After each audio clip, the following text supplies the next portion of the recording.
तस्मै श्री गुरुवे नमः। तस्मै श्री गुरुवे नमः। बोलिए सच्चिदानंद भगवान की जय। गुरुदेव भगवान की जय। हनुमंत लाल जी महाराज की जय। जय जय श्री राधे। दो बार भगवान नाम संकीर्तन कर पुनः कल के कथा प्रसंग से जोड़ते हुए मानस में प्रवेश करेंगे। हम राम जी के राम जी हमारे हैं।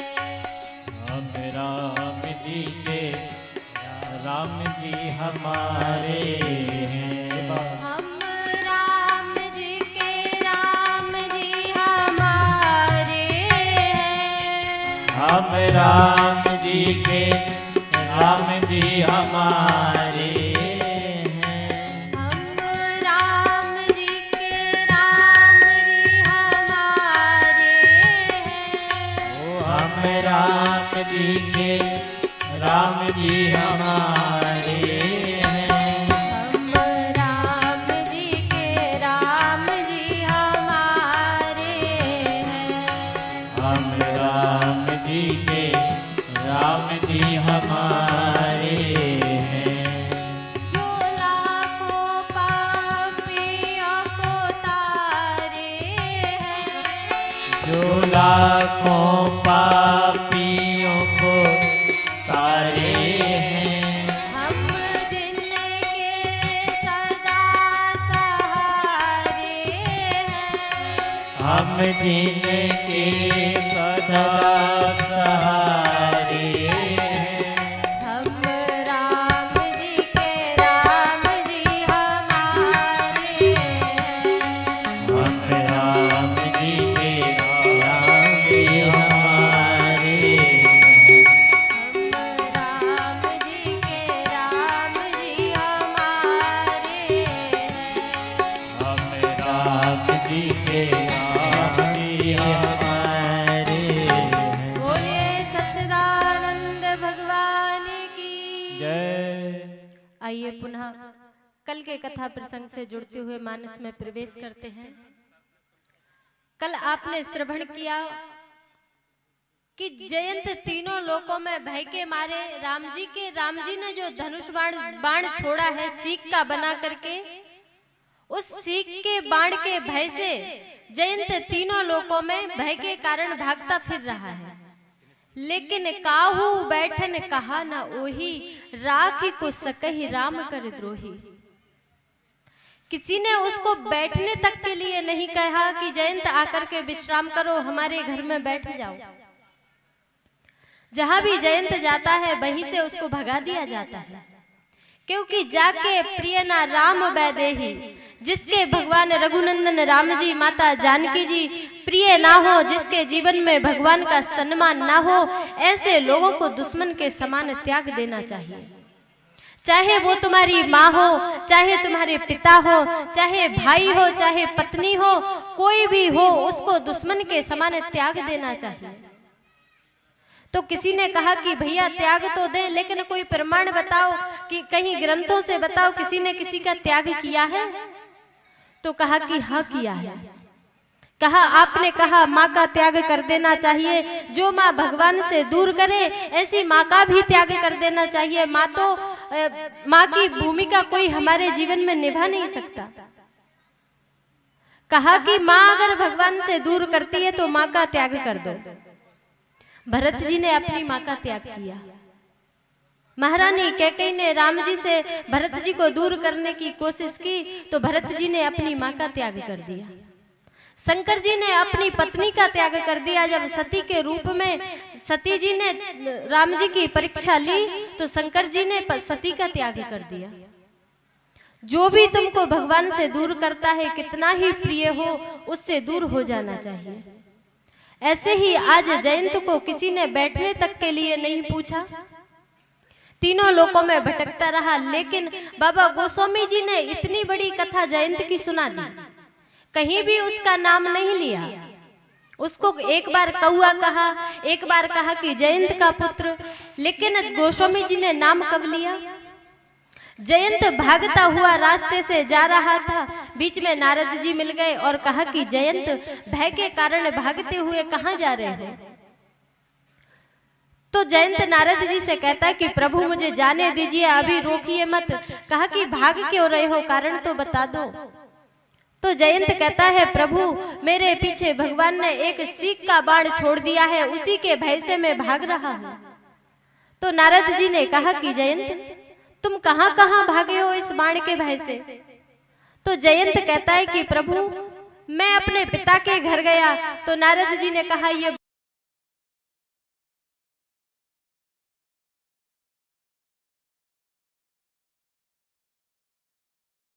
था। नारद जी ने कहा कि तुम जाओ भगवान की शरण में जाकर के उनसे क्षमा मांग लो। तो जयंत ने कहा कि नारद जी आप मुझे बहुत अच्छा कार्य बता रहे हैं, एक बाण तो पीछे घूम रहा है और सामने जाऊं तो एक आगे से छोड़ दे तो हो गया कल्याण। तो कहा कि जयंत तुम भगवान के पास पहले भी गए थे और अब दोबारा भी जाओ और जाकर के कहना कि प्रभु मैं पहले भी आपकी परीक्षा लेने आया था और अब भी आपकी परीक्षा लेने आया हूँ। पहले तुम उनका प्रभाव की परीक्षा लेने गए थे, अब उनके स्वभाव की परीक्षा लेने जाना कि उनका स्वभाव कैसा है। कहना कि प्रभु पहले प्रभाव देखने आया था, अब मैं आपका स्वभाव देखने आया हूँ। जाकर के प्रभु के चरणों में गिर जाना जयंत और उनसे क्षमा मांग लेना, वो करुणा निधान है, तुमको क्षमा कर देंगे। जयंत प्रभु के पास जाता है और चरणों में लेट करके क्या कहता है? प्रभु हम भी शरणागत हैं, स्वीकार करो तो जाने। हम भी शरणागत हैं, स्वीकार करो तो जाने। अब हमें पतित से पावन स्वीकार करो तो जाने। अब हमें पतित से पावन सरकार करो तो जाने।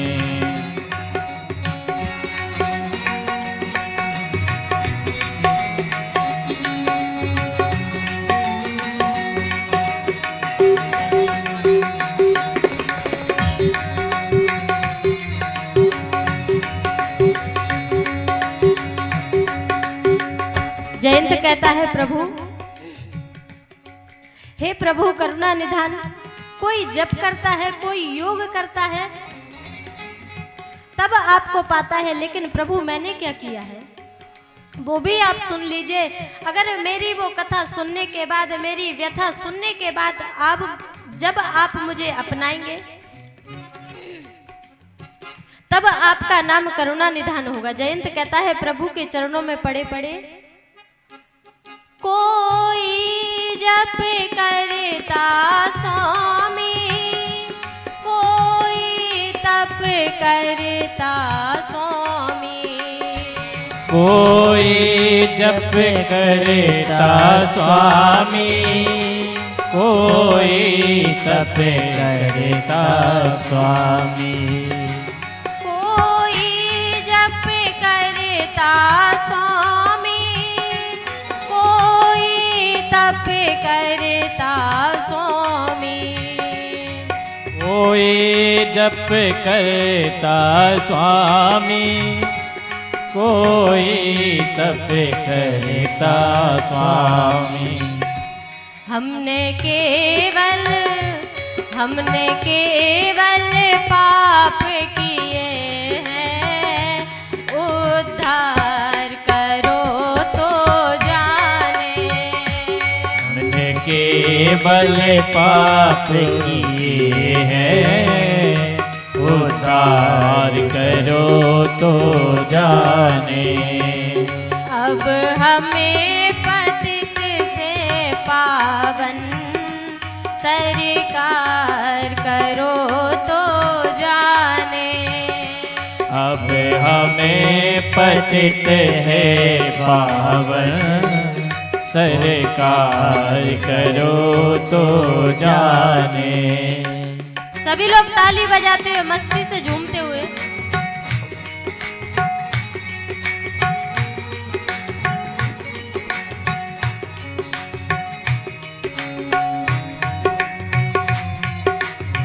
जय हो दीवो।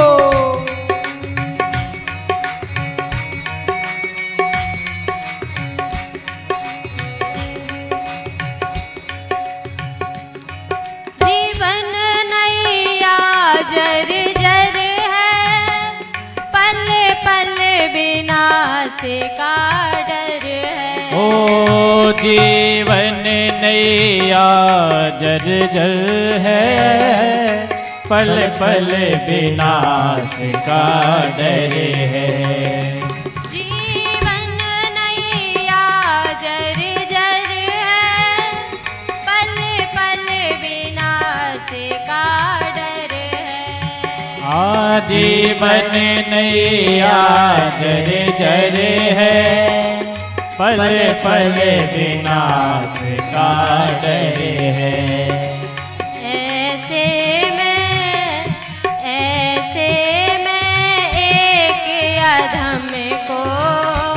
भव पार करो तो जाने। ऐसे में एक अधम को भव पार करो तो जाने। स्वीकार करो तो जाने। स्वीकार करो तो जाने। हमें प्यार करो तो जाने।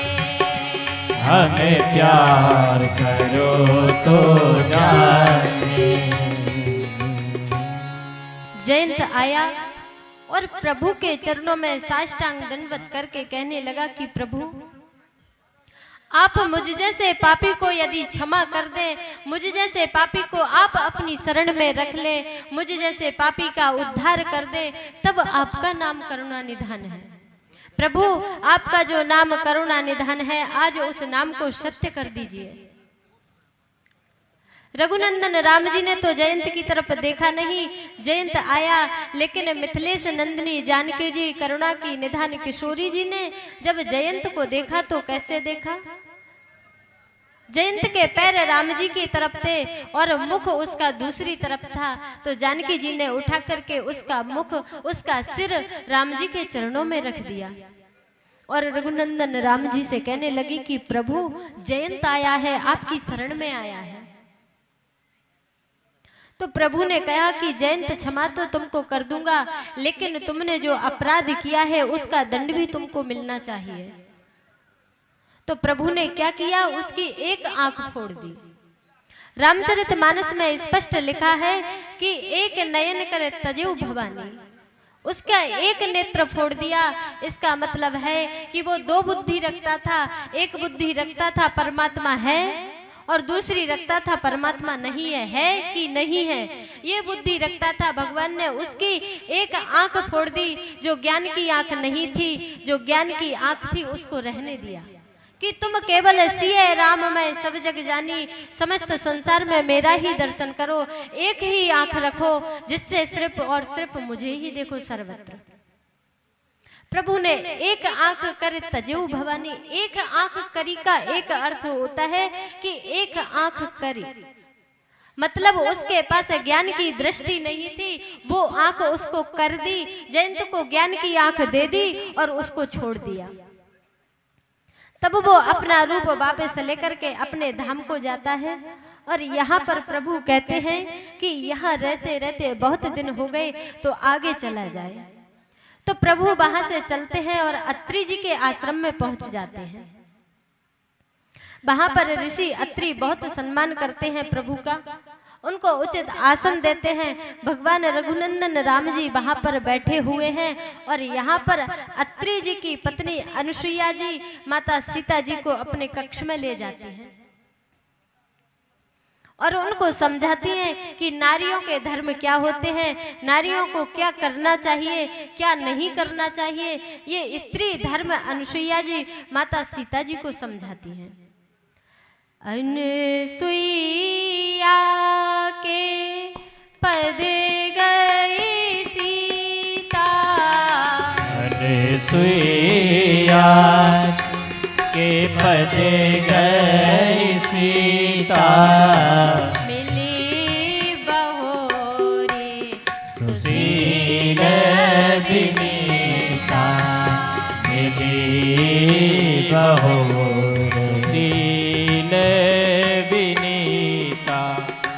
व्रत रोगे बस जड़ धन हीना, वैसे रोगे जड़ धन हीना, अंध बधिर क्रोधी अति दीना, अंध बधिर क्रोधी अति दीना। ऐसे हूँ पति कर किए अपमाना, ऐसे उपति कर किए अपमाना, नारी पाव जाने पुरे दुख नाना, नारी पाव पुरे दुख नाना। अनुसुईया जी माता सीता जी से कहती हैं कि हे मिथिलेश नंदिनी जानकी, तुम्हारा तो चरित्र इतना महान है, तुम्हारे चरित्र को श्रवण करके, तुम्हारे चरित्र को सुन करके संसार की नारियां अपने पातिव्रत धर्म को अच्छी तरह से निभाएंगी। लेकिन मैं ये जो पतिव्रत धर्म की शिक्षा तुमको दे रही हूँ, ये मैं तुम्हारे माध्यम से संसार की महिलाओं के लिए दे रही हूँ। कहती है, धीरज धर्म मित्र अरु नारी, आफत काल परखिए चारी। धीरज, धर्म, मित्र और नारी, इन चारों की परीक्षा आफत के काल में होती है, विपत्ति के समय में होती है। और सीता वह तुमने बहुत अच्छे से निभाई है, क्योंकि कोई और स्त्री होती, उसका पति को सुबह ही राज्य तिलक होने वाला हो, राज्य मिलने वाला हो, और दूसरी सुबह उसको कथा सुना दी जाए कि तुमको ये राजभवन छोड़ करके जंगल में जाना है, तो वो अपने हाथों को खड़ा कर देती कि मैं तो अपने पीहर चली जाऊंगी या अपने ससुराल में रहूंगी, आपकी प्रतीक्षा करूंगी, लेकिन मैं वन में कैसे रहूंगी। लेकिन ये सुकुमारी सीता जी एक पल भी विचार नहीं किया। जैसे ही खबर मिली कि राम जी वन को जाना चाहते हैं, तो उठ करके आई और कहने लगी कि मैं भी रघुनंदन राम जी के साथ वन को जाऊंगी। तो आपकी परीक्षा, पतिव्रत धर्म की परीक्षा तो इसी में हो गई। कहा, सीता, वो स्त्रियां बड़ी ही पतिव्रता होती हैं, वृद्ध रोगे बस जड़ धन हीना।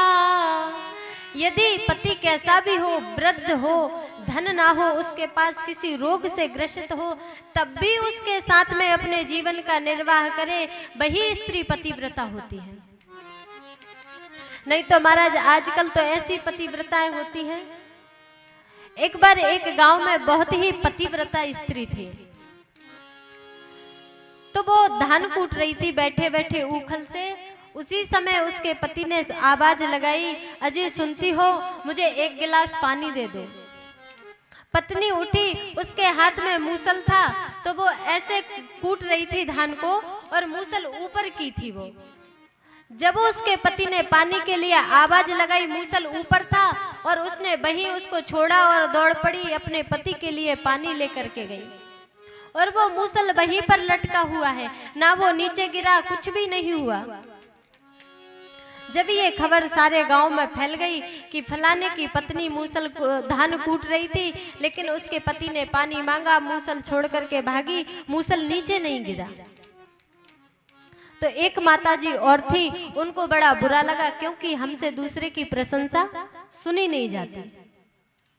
तो उन माताजी को लगा कि इनकी बहुत तारीफ हो रही है, मेरी भी तारीफ होना चाहिए। तो उन्होंने क्या किया, अपने पति से कहा कि तुम बाहर से आना, मैं आंगन में बैठ करके धान कूटूंगी और तुम मुझे पानी के लिए आवाज लगाना, तब मैं भी दौड़ करके आऊंगी और मेरा भी मूसल लटक जाएगा, तो मेरी भी पूरे गांव में तारीफ होगी। लेकिन माता हुआ कुछ और ही। पति आया, पति ने पानी मांगा, अब इन्होंने मूसल धान कूट रही थी, मूसल ऊपर किया और उसको छोड़ा। छोड़ने के बाद देखा, देख लूं कहीं मूसल आ रहा है कि नहीं आ रहा। जैसे ही मुंह ऊपर किया तो मूसल आकर के सीधे उनकी नाक पर गिरा।